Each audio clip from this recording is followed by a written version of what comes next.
फेरविचार अजिबात करायचा नाही या मताचा मी आहे। विधानसभेचं अधिवेशन चालू आहे, पण या अधिवेशनामध्ये दोन पक्षाच्या आणि मंत्र्यांच्या गँगवॉर बद्दल चर्चा होते। त्यासाठी सभागृह तटून होतं, कोण कुठला तो खराताच्या मुद्द्यावर आवाज उठतो। पण 50 वर्षामध्ये पहिल्यांदा काहीतरी सरकारकडे मागायला आलेल्या या कोकणातल्या शेतकऱ्यांकडे मात्र दुर्लक्ष केलं जातं।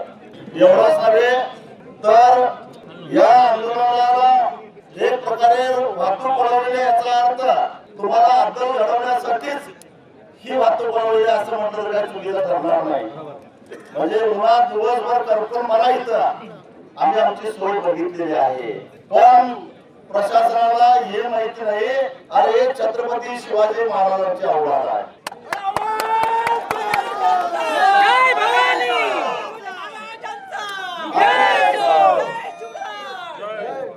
छत्रपती शिवाजी महाराजांचे मावळे आहोत।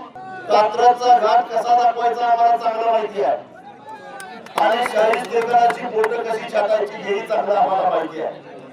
तेव्हा जर तुम्ही दिवसभर इथंच तळपत राहा आणि तुमच्या आंदोलनाची दखल घेणार नाही असं जर तुम्हाला वाटत असेल तर याला अपेक्षित नसलेला झटका आम्ही कधी देऊ शकतो हे कधी लक्षात ठेवावा। हे 35 वर्ष तेच केलेलं आहे, आम्हाला घरी धरू नका। आणि त्यामुळं मला माहित आहे की सगळ्या वाटा या नदीला जवळ मिळतात, सगळे ओव्हळ नदीला जवळ मिळतात। मग नदीच अडवली तर मग काय करणार आहे? आणि एक लक्षात ठेवा, हे झाल्यानंतर संपलेलं नाही। एक दिवस या मुख्यमंत्र्यांच्या घरावर धडक दिल्याशिवाय सोडणार नाही, हेही लक्षात ठेवा। त्यामुळे कुठं कुठं अडकणार आहे, कुठं कुठं अडकवणार आहात, तेव्हा माझी तुम्हाला विनंती आहे, तुम्ही उन्हात एवढा वेळ बसलेला आहात, अजून बसायची तयारी आहे। पण महात्मा गांधींनी आपल्याला सविनय कायदेभंग शिकवलेला आहे। सविनय कायदेभंग याचा अर्थ काय? सविनय कायदेभंग याचा अर्थ असा होतो की विनम्रपणानं नम्रपणानं कायदा मोडायचा, कायदा तोडायचा आणि सरकारची एक प्रकारे अडवणूक करायची, याचा अर्थ सविनय कायदेभंग। आम्ही तेच करायला इथं आलेलो आहोत। तेव्हा सरकारची अडवणूक होणार नसेल तर कुठे अडवणूक होणार आहे हे तुम्हाला माहिती आहे।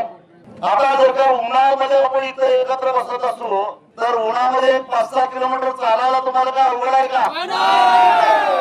राजू शेट्टी तुम आगे बढ़ो, हम तुम्हारे साथ हैं। राजू शेट्टी तुम आगे बढ़ो, हम तुम्हारे साथ हैं। मग आपण चालत चालत दक्षिणेच्या दिशेनं अशा पद्धतीने जाऊ जिथं बायपास यांना काढता येणार नाही, असं करूया। आणि तिथं गेल्यानंतर आपण आंदोलन चालू करू आणि पुढे काय करायचं ते तिथे गेल्यावर करू। राजू शेट्टी तुम आगे बढ़ो। सगळ्यांनी गाड्या इथंच ठेवा, गाडीला ड्रायव्हरला दिल्यानंतर घेऊन यायला सांगा। आपण सगळ्यांनी चालत जायचं, चालायला जमणार आहे का नाही? सगळ्यांनी माझ्या सकट सगळ्यांनी चालत त्या दिशेनं जायचं आणि तिथं गेल्यानंतर तिथं आम्ही जी काही जागा सांगू, जिथं रस्ता आहे त्या ठिकाणी बसायचं आणि मग सरकारची काय भूमिका येते त्याच्यावर पुढच्या आंदोलनाची दिशा आपल्याला ठरवायची आहे।